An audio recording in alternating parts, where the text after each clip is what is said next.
دیکھیں خود نبی پاک صلی اللہ علیہ وسلم کے اوپر اپنے سارے صحابہ کے اوپر بڑے مہربان تھے. اللہ ہے پڑوسی ہونے کا حق ہے وہ آپ کے اوپر ہے. اب ظاہر ہے کہ اگر آپ کا پڑوسی کافر ہو تو اس کا بھی آپ کے اوپر حق ہے, اور اگر وہ رشتہ دار بھی ہو پھر اس کا 3 حق ہیں, پڑوسی ہونے کا حق بھی, مسلمان ہونے کا حق بھی, اور رشتہ دار ہونے کا بھی حق. پھر اس نے خالص سجدے ہیں, گویا صحابہ کرام کے سجدے, صحابہ کرام کے رکوع اللہ کریم نے ان کے بھی خالص ہونے کا سرٹیفکیٹ دے دیا. جس شخص نے ساری رات اللہ کی نافرمانی میں گزاری ہے اس کا چہرہ کبھی پر رونق نہیں ہو سکتا, اور جس شخص نے ساری رات اللہ کی فرما برداری میں گزاری ہے اور اللہ کو خوش کرنے میں گزاری ہے, اللہ اکبر, یہ کیسے ہو سکتا ہے کہ اس کا چہرہ پر رونق نہ ہو اور پر نور نہ ہو. تورات کے اندر بھی یہی وصف بیان ہوا ہے ان کا کہ یہ پاک باز لوگ ہیں, 10,000 پاک باز لوگوں کا ایک لشکر ہوگا. قرآن کا فیصلہ ہے کہ جو صحابہ کرام کے بارے میں غصہ کرتا ہے وہ تو پھر کافر ہے. یہاں جو محمد الرسول اللہ آیا تو یہ بتانے کی ضرورت تھی کہ جس کو تم محمد بن عبداللہ لکھ کے معاہدہ کر رہے ہو وہ تو اللہ کے رسول ہیں اور وہ اللہ کے رسول رہیں گے, اور تمہارے یہ کہنے سے کہ یہ محمد بن عبداللہ کے ساتھ معاہدہ ہوا ہے کوئی فرق نہیں پڑتا نبی اکرم صلی اللہ علیہ وسلم کی ذات اقدس کو. لہذا ایک تو یہ بات کہ نبی پاک صلی اللہ علیہ وسلم کی جو شان ہے وہ یہ. دوسری بات یہ فرمائی کہ والذین معہ اشداء علی الکفار رحماء بینہم. اب نبی پاک صلی اللہ علیہ وسلم کے ساتھیوں کی چند اوصاف بتائیں جو آپ کے ساتھ ہیں. نبی پاک صلی اللہ علیہ وسلم کے ساتھ وہ اشداء علی الکفار, وہ کافروں کے اوپر بڑے سخت ہیں, رحماء بینہم آپس میں بڑے نرم, بڑے مہربان ایک دوسرے کے. اللہ اکبر. دیکھیں خود نبی پاک صلی اللہ علیہ وسلم بھی سارے لوگوں کے اوپر, اپنے سارے صحابہ کے اوپر بڑے مہربان تھے. اللہ اکبر. اللہ تعالیٰ قرآن میں فرماتا ہے کہ عزیز علیہ ما عنتم, تمہیں اگر کوئی تکلیف پہنچے تو نبی پاک صلی اللہ علیہ وسلم پر بڑا شاق گزرتا ہے. حریص علیکم, اللہ کے رسول صلی اللہ علیہ وسلم وہ تمہاری ہر بات کے حریص ہیں کہ تمہیں ہر چیز ملتی جائے, اور نبی کریم صلی اللہ علیہ وسلم لوگوں کے ساتھ بڑے نرم ہیں, اور صحابہ کرام جو ہیں وہ بھی آپس میں نرم ہیں. اور نبی پاک صلی اللہ علیہ وسلم کے بارے میں فرمایا کہ رؤوف الرحیم ہیں, آپ رافت کرنے والے ہیں, آپ نرمی کرنے والے ہیں. اور جہاں تک صحابہ کرام کی بات ہے ان کی خصوصیت بھی یہ ہے کہ وہ لوگوں کے لیے سخت ہیں. اشداء علی الکفار, سخت. اللہ تعالیٰ نے قرآن میں فرمایا کہ کافروں کے ساتھ کبھی نرمی نہیں کرنی, جن کے ساتھ جو لڑنے والے کافر ہیں, حربی کافر, ان کے ساتھ کبھی نرمی نہیں کرنی. یا ایھا الذین آمنوا یا ایھا الذین آمنوا یا ایھا النبی جاہد الکفار والمنافقین واغلظ علیہم. اے نبی کافروں کے خلاف جہاد کرو اور ان کے اوپر سختی کرو, منافقین اور کافروں کے ساتھ جہاد کرو اور ان کے اوپر سختی کرو. واغلظ علیہم, ان کے اوپر سختی کرو. اور اسی طرح اہل ایمان سے بھی فرمایا کہ ان کے ساتھ مشرکین کے ساتھ قتال کرو. وَلْيَجِدُوا فِيكُمْ غِلْظَةً, اور کافر جو ہیں وہ تمہارے اندر سختی محسوس کریں. یعنی مسلمان کبھی ان کافروں کے ساتھ, ان کافروں سے مراد جب بھی یہ کہا جا رہا ہوتا ہے کافروں کے ساتھ تو کافروں سے مراد حربی کافر ہوتے ہیں. یعنی ہر کافر کے ساتھ سختی نہیں کرنی. اللہ تعالیٰ نے سورہ ممتحنہ کے اندر یہ الگ الگ کیٹیگریز بتا دی ہے کہ اللہ تعالیٰ ان لوگوں سے تمہیں منع نہیں کرتا جو لوگ تمہارے خلاف لڑتے نہیں ہیں, تمہیں گھروں سے نکالتے نہیں ہیں. ان تبروہم تقسطوا الیہم, اللہ تعالیٰ اس بات سے منع نہیں کرتا کہ تم ان سے کوئی نیکی کرو اور ان سے اچھا سلوک کرو. ان اللہ یحب المقسطین, اللہ تعالیٰ جو انصاف کا سلوک کرنے والے ہیں, عدل کا سلوک کرنے والے ہیں, ان سے اللہ تعالیٰ محبت کرتا. لہذا جو لوگ تم سے لڑتے نہیں ہیں، حربی کافر نہیں ہیں، ان کے ساتھ حسن سلوک کرنے سے اللہ منع نہیں کرتا۔ تو اس کا مطلب یہ ہے اللہ تو ان سے منع کرتا ہے جو لوگ تمہارے خلاف لڑتے ہیں، جن لوگوں نے تمہیں گھروں سے نکالا اور پھر تمہیں گھروں سے نکالنے والوں کی مدد کی، ان کے بارے میں اللہ تعالیٰ منع فرماتا ہے ان تولوہم، ان کے ساتھ دوستی نہیں کرنی، کہ جو ان کے ساتھ جو دوستی کرے گا فاولئک هم الظالمون، وہ ظالموں میں سے ہوگا۔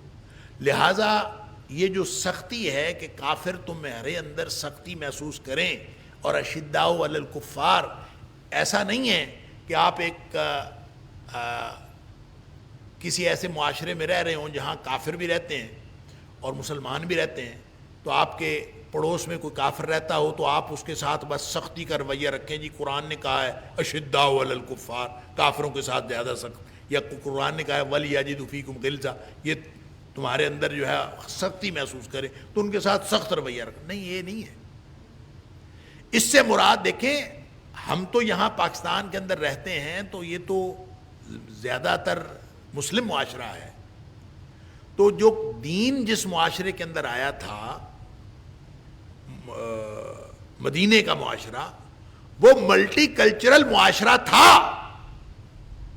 وہاں پہ سارے مذاہب کے لوگ تھے، اور دیگر مذاہب کے لوگوں کے ساتھ کیسا سلوک کرنا ہے وہاں پہ عملاً بھی نبی پاک صلی اللہ علیہ وسلم نے بتایا، اور قرآن نے اس کی ساری وضاحت کر دی کہ جو لوگ لڑتے نہیں ہیں نا، ان کے ساتھ اچھا سلوک کرنے سے قرآن نے منع نہیں کیا۔ لہذا اگر آپ کے ساتھ کوئی رہتا ہے، کوئی پڑوسی ہے، اس کا جو حق جوار ہے، پڑوسی ہونے کا حق ہے، وہ آپ کے اوپر ہے۔ اب ظاہر ہے کہ اگر آپ کا پڑوسی کافر ہو تو اس کا بھی آپ کے اوپر حق ہے، اگر وہ مسلمان ہو تو اس کے دو حق ہیں، ایک حق اسلام اور ایک حق جوار، پڑوسی ہونے کا حق اور مسلمان ہونے کا حق، اور اگر وہ رشتہ دار بھی ہو پھر اس کے تین حق ہیں، پڑوسی ہونے کا حق بھی، مسلمان ہونے کا حق بھی، اور رشتہ دار ہونے کا بھی حق، پھر اس کے حق اس طرح سے۔ تو ہمسایہ اجنبی ہو چاہے ہمسایہ رشتہ دار ہو، اس کا حق ہے، جیسے اللہ تعالیٰ نے سورہ نساء کی آیت نمبر 36 کے اندر فرمایا والجار الجنب والجار ذی القربہ، یعنی رشتہ دار ہمسایہ اور اجنبی ہمسایہ کوئی بھی ہے، تو وہ کافر بھی ہو سکتا ہے، کافر بھی ہمسایہ ہو تو اس کا حق ہوتا ہے، اور اس کے ساتھ بھی اچھا سلوک کرنا ہوتا ہے، اور اس اچھے سلوک سے اللہ نے منع نہیں کیا۔ یہ کیٹاگوریکلی اللہ تعالیٰ نے الگ الگ کر دیا کہ حربی کافر جو لڑنے والے ہیں یا لڑنے والوں کی مدد کرنے والے ہیں یہ اور ہیں، اور جو عام شہری ہیں وہ چاہے کفار میں سے ہوں، نان مسلمز میں سے ہوں، وہ کوئی بھی ہوں، آپ ان کے ساتھ بہت اچھے طریقے سے یعنی پرامن بقائے باہمی کے اصول کے تحت آپ رہ سکتے ہیں۔ آپ نے ان کو کچھ نہیں کہنا، انہوں نے آپ کو کچھ نہیں کہنا، ان کے ساتھ آپ حسن سلوک کر سکتے ہیں، ان کے ساتھ ایسی سختی دکھانے کی کوئی ضرورت نہیں۔ لہذا یہاں جو اشداء علی الکفار رحماء بینہم کہا، تو ان کافروں سے مراد وہ کافر ہیں جو حربی کافر ہیں، ان کے ساتھ بڑا سخت رویہ رکھتے ہیں اور آپس میں بڑے رحماء ہیں، آپس میں ایک دوسرے کے ساتھ بڑے مہربان ہیں۔ تراہم رکعا سجدا یبتغون فضلا من اللہ ورضوانا، آپ ان کو دیکھتے ہیں کہ وہ رکوع اور سجدے میں رہتے ہیں، اللہ، یعنی نمازی ہیں، ہر وقت رکوع سجدے میں رہتے ہیں، فرض نمازیں تو پڑھتے ہی پڑھتے ہیں، اس کے علاوہ وہ نوافل میں بھی ہر وقت پڑھتے ہیں۔ تو یہ دیکھیں نمازیں جو ہیں وہ یس رکوع سجدہ کرنا، یہ ہو سکتا ہے کہ آدمی ریاکاری کر رہا ہو، یعنی ریا کے لیے بھی ہو سکتا ہے، لیکن اندازہ کیجئے یہ جو نفوس قدسیہ ہیں، یہ جو صحابہ کرام ہیں، جو نبی پاک صلی اللہ علیہ وسلم کے ساتھی ہیں، ان کے بارے میں اللہ کریم نے ذرا بھی کوئی گنجائش نہیں چھوڑی۔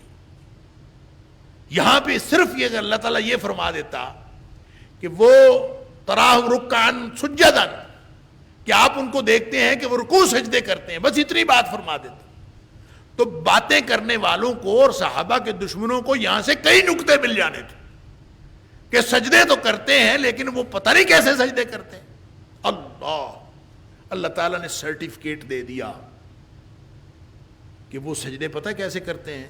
یبتغون فضلا من اللہ ورضوانا، وہ اللہ کا فضل تلاش کرتے ہیں اور اللہ کی خوشنودی تلاش کرتے ہیں. اتنے خالص سجدے ہیں، گویا صحابہ کرام کے سجدے، صحابہ کرام کے رکوع، اللہ کریم نے ان کے بھی خالص ہونے کا سرٹیفکیٹ دے دیا کہ جتنے خالص وہ سجدے کرتے ہیں ان کے اتنے خالص پتہ نہیں کسی کے سجدے ہوں گے نہیں ہوں گے، لیکن اللہ کی طرف سے سرٹیفکیٹ جن کو ملا ہے وہ صحابہ کرام.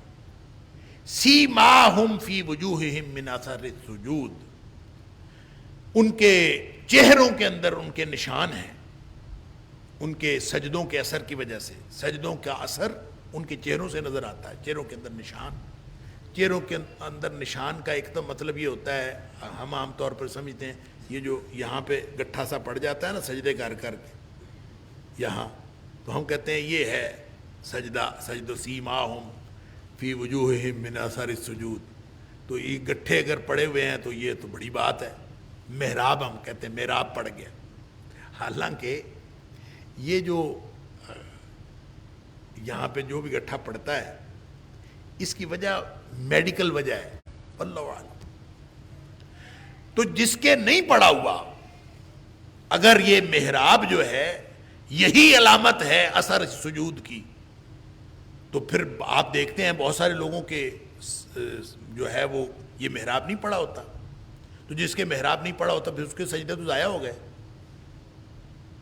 نعوذ باللہ من ذالک، کوئی ضائع نہیں ہوئے. اثر السجود کا یہ سیماہم فی وجوہہم کا یہ معنی نہیں ہے کہ اس کا گٹھا پڑا ہوا ہو، محراب پڑا ہوا ہو، یہ معنی نہیں ہے. معنی یہ ہے کہ اس کے چہرے پر نور اور رونق ہو. اللہ اکبر. جس کے چہرے پر نور اور رونق ہوتی ہے سجدے کے نشان کی وجہ سے، سجدے کے اثر کی وجہ سے، وہ اس سے مراد ہے. اللہ. حضرت ابن عباس رضی اللہ تعالیٰ عنہ فرماتے ہیں یعنی سمت الحسن، اس سے مراد ہے خوبصورت انداز اور حیت، یعنی چہرے سونے ہو جاتے ہیں، چہرے خوبصورت ہو جاتے ہیں، اس میں ایک نور آ جاتا ہے، ایک رونق آ جاتی چہروں کے اوپر. اور وہ رونق جو ہے وہ صحابہ کرام کے چہروں کے اوپر آپ دیکھیں کہ ایک شخص جو ہے وہ ساری رات جاگ رہا ہو اور سوشل میڈیا کے اوپر بیٹھا جو ہے وہ اپنے وقت ضائع کر رہا ہو. ایک شخص جو ہے چلے تھوڑا سا ہم سوشل میڈیا کو نہیں کرتے، ہم کسی اور بات کو کر لیتے ہیں کہ ایک آدمی ساری رات شراب و کباب میں گزارے، اللہ تعالیٰ معاف فرمائے، اور دوسرا شخص ساری رات اللہ تعالیٰ کے سامنے سجدہ ریز ہو کر گزارے. تو صبح دونوں کو چہرے ایک جیسے نہیں ہو سکتے. ایک کے چہرے کی رونق اور ایک کے چہرے کی پھٹکار وہ سامنے نظر آئے گی. جس شخص نے ساری رات اللہ کی نافرمانی میں گزاری ہے اس کا چہرہ کبھی پر رونق نہیں ہو سکتا، اور جس شخص نے ساری رات اللہ کی فرما برداری میں گزاری ہے اور اللہ کو خوش کرنے میں گزاری ہے، اللہ اکبر، یہ کیسے ہو سکتا ہے کہ اس کا چہرہ پر رونق نہ ہو اور پر نور نہ ہو. تو یہ اس سے مراد ایک نور اور رونق ہے جو اللہ تعالیٰ ان کے چہروں کے اندر، صحابہ کرام کے چہروں کے اوپر موجود ہے. ذالک مثلہم فی التورات، یہی مثال ہے ان کی تورات میں. یہ جو مثال ہوتی ہے نا، مثل سے مراد مثال بھی ہوتی، مثل سے مراد وصف بھی ہوتا، مثال بھی اور وصف بھی. یہاں اس سے مراد وصف ہے. ذالک مثلہم فی التورات، یہی وصف ان کا تورات میں بھی بیان ہوا ہے. اللہ اکبر. کہتے ہیں کہ تورات میں کتاب استثناء میں یہ باقاعدہ بیان ہوا ہے کہ ایک شخص آئے گا فاران کی چوٹیوں سے 10,000 قدسیوں کے ساتھ حملہ کرے گا. تو فاران کی چوٹی، فاران ایک پہاڑ کا نام ہے جو حجاز کے اندر ہے، تو وہاں سے آئے گا اور 10,000 قدسیوں کے ساتھ، 10,000 قدوسیوں کے ساتھ، یعنی پاک باز لوگوں کے ساتھ 10,000. اور 10,000 کا فگر بھی بڑا عجیب و غریب ہے. اگرچہ تورات کے اندر بھی اور انجیل کے اندر بھی بہت تحریف ہو چکی، لیکن ان کے پھر بھی اس کے اندر جو ہے وہ کہیں نہ کہیں یہ موجود ہے۔ بعض لوگوں نے کہا کہ یہ جو 10,000 کا فگر ہے نا، یہ پرانے ایڈیشنز کے اندر موجود ہے، تو نئے ایڈیشنز میں انہوں نے 10,000 کا فگر بھی اڑا دیا ہے، لاکھوں کر دیا اس کی جگہ پہ، یا کچھ اور کر دیا، واللہ اعلم۔ تو 10,000 کا فگر اس لیے امپورٹنٹ ہے کہ نبی کریم صلی اللہ علیہ وآلہ وسلم جب مکہ فتح کرنے کے لیے آئے ہیں تو آپ کے ساتھ 10,000 لوگ تھے، 10,000 صحابہ کرام تھے۔ تو اس کا ذکر جو ہے ذالک مثلہم فی التوراۃ، تورات کے اندر بھی یہی وصف بیان ہوا ہے ان کا کہ یہ پاک باز لوگ ہیں، 10,000 پاک باز لوگوں کا ایک لشکر ہوگا۔ وَمَثَلُهُمْ فِي الْإِنْجِيلِ، اور یہی وصف جو ہے ان کا انجیل میں بھی بیان ہوا ہے، اور انجیل کے بھی مختلف جو کتابوں کے اندر اس نبی پاک صلی اللہ علیہ وسلم کے ساتھیوں کا تذکرہ ہے، ان کے اوصاف کا ذکر ہے۔ كَزَرْعٍ أَخْرَجَ شَطْأَهُ، اچھا یہاں اگر وَمَثَلُهُمْ فِي الْإِنْجِيلِ جو ہے یہاں پہ اگر وقف نہ کریں، یعنی مَثَلُهُمْ فِي التَّوْرَاتِ پر تو وقف ہو گیا، وَمَثَلُهُمْ فِي الْإِنْجِيلِ كَزَرْعٍ، یعنی اور ان کا وصف انجیل میں کیا بیان ہوا ہے؟ کَزَرْعٍ، جیسے ایک کھیتی ہو، یعنی کھیتی والا وصف ان کا انجیل میں بیان ہوا ہے۔ کیا مطلب؟ کہ جیسے ایک کھیتی ہو، اخرج شطأہ فآزرہ، کہ جیسے اس نے کومپل نکالی، بالکل جب بیج پھٹتا ہے اور اس میں سے نئی کوئی نکلتی ہے، کوئی شگوفہ نکلتا ہے، تو اس کومپل کو شطأہ، اخرج شطأہ، اس کی نئی کومپل نکالی، فآزرہ، پھر اس کو مضبوط کیا، تقویت دی، فآزرہ فاستغلظ، پھر وہ سخت ہو گئی، مضبوط ہو گئی، موٹی ہو گئی، فاستوى علی سوقہ، اور پھر وہ اپنے تنے کے اوپر کھڑی ہو گئی۔ یہ کن کی مثال دی گئی ہے؟ صحابہ کرام کی، یعنی پہلے تھوڑے تھے، پھر آہستہ آہستہ بڑے تھے، زیادہ ہوتے گئے، پھر ان کی تعداد اتنی ہو گئی کہ وہ جیسے کوئی اپنی تنے کے اوپر درخت کھڑا ہو جاتا ہے، وہ کومپل جو ابتدا میں کومپل تھی، بعد میں وہ اتنے مضبوط ہو گئے کہ جیسے وہ ایک اپنے تنے پہ مضبوطی کے ساتھ کھڑی ہوئی کھیتی ہوتی ہے اور پودے ہوتے ہیں۔ یعجب الزراع، یہ کسانوں کو بڑے بھلے لگتے ہیں جب کھیتی اس موقع پر آ جاتی ہے نا، کہ ہر پودا جو ہے وہ اپنے تنے کے اوپر مضبوطی کے اوپر کھڑا ہو جائے، تو کسان بڑا خوش ہوتا ہے۔ یعجب الزراع، کسانوں کو بہت خوبصورت لگتا ہے یہ، لیغیظ بہم الکفار، تاکہ غصہ دلائے کافروں کو، یعنی مسلمان صحابہ کرام جس قدر مضبوط ہوتے گئے، کافروں کا غصہ بڑھتا گیا۔ اس کا مطلب پتہ کیا ہے؟ کہ جس شخص کے دل میں صحابہ کرام کے خلاف غصہ ہو، جس شخص کے دل میں صحابہ کرام کے خلاف کوئی ناراضگی ہو، کوئی جلن ہو، کوئی گھٹن ہو صحابہ کرام کے خلاف، وہ کافر ہے۔ لیغیظ بہم الکفار، قرآن کا فیصلہ ہے کہ جو صحابہ کرام کے بارے میں غصہ کرتا ہے وہ تو پھر کافر ہے۔ لیغیظ بہم الکفار، اللہ اکبر۔ بس فرق اتنا ہے کہ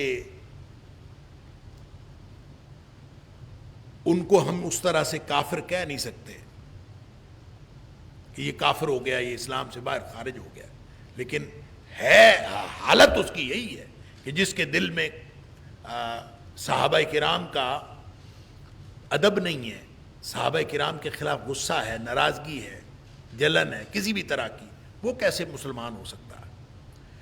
امام مالک علیہ الرحمہ فرماتے ہیں، من اصبح من الناس فی قلبہ غیظ علی احد من اصحاب رسول اللہ، اللہ، جس شخص کا دل صحابہ کرام میں سے کسی کے خلاف بھی، کسی ایک کے خلاف، علی احد من اصحاب رسول اللہ صلی اللہ علیہ وسلم، اللہ کے رسول صلی اللہ علیہ وسلم کے صحابہ میں سے کسی ایک کے خلاف غصے سے بھرا ہوا ہو، جس کے دل میں غصہ ہو صحابہ کرام میں سے کسی ایک کے بارے میں، فقد اصابته هذه الآیہ، اس کے اوپر یہ آیت صادق آتی. اللہ اکبر. تو یہ جس شخص نے بھی صحابہ کرام کے خلاف، اور دیکھیں صحابہ کرام کو اللہ تعالیٰ نے معیار ایمان قرار دیا. اللہ کریم نے قرآن میں سرٹیفکیٹ دیے، اور یہ جو یہاں بھی سرٹیفکیٹ، وعد اللہ الذین آمنوا وعملوا الصالحات منہم مغفرۃ واجرا عظیما. اللہ نے وعدہ کیا ہے ان لوگوں کے ساتھ جو ایمان والے ہیں اور عامل الصالحات، اور انہوں نے نیک عمل کیے، منہم ان میں سے، مغفرۃ واجرا عظیما، مغفرت کا اور اجر عظیم کا وعدہ کیا ہے اللہ تعالیٰ نے. تو اللہ تعالیٰ نے تو مغفرت اور اجر عظیم کا وعدہ کیا ہے سارے اہل ایمان کے بارے میں. لہٰذا وہ سارے اہل ایمان صحابہ کرام میں سے ہو. دیکھیں جو بندہ صحابہ کرام میں سے مرتد ہو گیا، جو صحابہ کرام میں سے جو شخص مرنے سے پہلے مرتد ہو گیا، وہ صحابی نہیں ہے. جب صحابہ کرام کہا جاتا ہے تو صحابی وہ ہے جس نے نبی پاک صلی اللہ علیہ وسلم کو حالت ایمان میں دیکھا ہو، اور حالت ایمان میں ہی اس کی وفات ہوئی ہو، اپنی وفات تک ایمان پر قائم رہا ہو، وہ صحابی ہے. اور ایسے شخص کے بارے میں کسی طرح بھی ذرہ بھر بھی کسی کے دل میں کوئی ایسی بات ہو تو لیغیظ بہم الکفار کی آیت اس کے اوپر صادق آتی ہے. اللہ تعالیٰ معاف فرمائے. تو ان کے ساتھ تو اللہ نے وعدہ کیا ہے. اور پھر ویسے بھی بخاری شریف کی ایک حدیث ہے اس کا صحابہ کرام کی شان میں، سبحان اللہ، بہت ساری باتیں ہیں صحابہ کرام کی شان میں، لیکن یہ بڑی ایک عجیب حدیث ہے. نبی کریم صلی اللہ علیہ وسلم نے فرمایا یاتی زمان فیغزو فیام من الناس، ایک زمانہ آئے گا کہ لوگوں میں سے ایک گروہ لڑے گا، یعنی جہاد کرے گا یا جنگ کرے گا. فیقالو، پھر کہا جائے گا فیکم من صاحب النبی، تم میں سے کوئی ایسا ہے جو نبی پاک صلی اللہ علیہ وسلم کا ساتھی ہو. اللہ اکبر. اور کہا جائے گا نعم، ہاں ان میں ہے، نبی پاک صلی اللہ علیہ وسلم کے ساتھی ان میں ہیں. فرمایا فیفتح علیہ، اللہ تعالیٰ ان کو فتح عطا فرما دے گا. اس لیے فتح عطا فرما دے گا کہ ان کے اندر صحابہ کرام موجود ہیں. پھر فرمایا کہ پھر ثم یاتی زمان، پھر ایک موقع آئے گا، پھر ایک زمانہ آئے گا کہ پھر جنگ ہوگی. فیقال فیکم من صاحب اصحاب النبی. اللہ اکبر. پوچھا جائے گا کیا تمہارے اندر کوئی ایسا آدمی ہے جو اصحاب نبی کا ساتھی ہو، نبی کے ساتھیوں کا ساتھی ہو، اصحاب نبی کا ساتھی ہو؟ تو کہا جائے گا ہاں. اور جب کہ کہا جائے گا کہ ہاں، فیفتح علیہ، ان کو بھی اللہ تعالیٰ فتح عطا فرما دے. پھر نبی پاک صلی اللہ علیہ وسلم ثم یاتی زمان، پھر ایک زمانہ آئے گا کہ پھر جنگ ہوگی. تو ان سے کہا جائے گا کیا تمہارے اندر کوئی ایسا ہے من صاحب اصحاب النبی. اللہ اکبر. جو اس شخص کا ساتھی ہو جو اصحاب نبی کے ساتھ رہا ہو، اصحاب نبی کے ساتھ رہنے والوں کا ساتھی ہو. کوئی ہے؟ کہا جائے گا ہاں ہے. اللہ ان کو بھی فتح عطا فرما.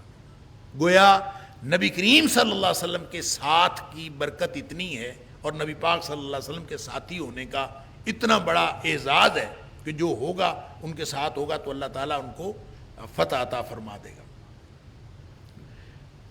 اور پھر یہ گویا یہ ساری اللہ تعالیٰ نے یہاں پہ ان کے صفات بیان کر دی ہیں کہ نبی پاک صلی اللہ علیہ وسلم کے ساتھی ہیں، کفار کے لیے سخت ہیں، آپس میں بڑے نرم ہیں، عبادت گزار ہیں، اللہ کے فضل اور خوشنودی کے طلبگار ہیں، سجدوں کی وجہ سے چہرے روشن ہیں، اور یہ لہلہاتی کھیتی کی طرح ہیں. ان سے اللہ نے مغفرت اور اجر کا وعدہ کیا ہے. یہ ہیں صحابہ کرام.